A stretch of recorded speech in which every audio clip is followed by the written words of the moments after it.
ఇక వరలక్ష్మి వాళ్ళ అత్తయ్య వరలక్ష్మి కోసం జ్యూస్ తీసుకొని రూమ్‌లోకి వెళ్ళగానే వరలక్ష్మి కనిపించదు.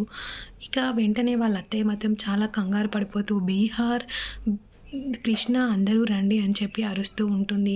ఏమైంది అని చెప్పి అందరూ కూడా ఒక్కసారిగా పరిగెత్తుకుంటూ వస్తూ ఉంటారు. వరమ్మ కనిపించట్లేదురా బీహార్ అని చెప్పి అనగానే, అయ్యో! అక్క వెన్నెల గురించి ఆలోచిస్తూ వెన్నెలను వెతుక్కుంటూ వెళ్ళిపోయిందా ఏంటి అని చెప్పి బీహార్ అంటూ ఉంటే, అవునురా వెళ్ళినట్టే ఉంది అని చెప్పి అంటూ ఉంటుంది.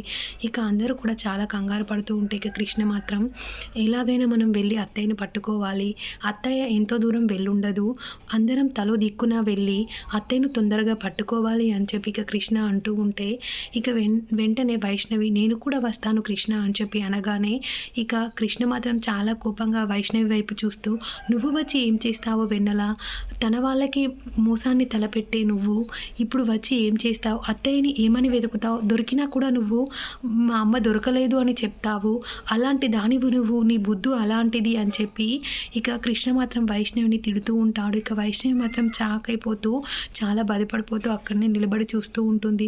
చూద్దాం మరి వరలక్ష్మి ఎటు వెళ్ళిపోయింది, అసలు ఏం జరిగింది అన్నది. మీకు గనుక ఈ వీడియో నచ్చితే వీడియోకి ఒక లైక్ చేయండి, మన ఛానల్ని సబ్స్క్రైబ్ చేసుకోండి. Thanks for watching.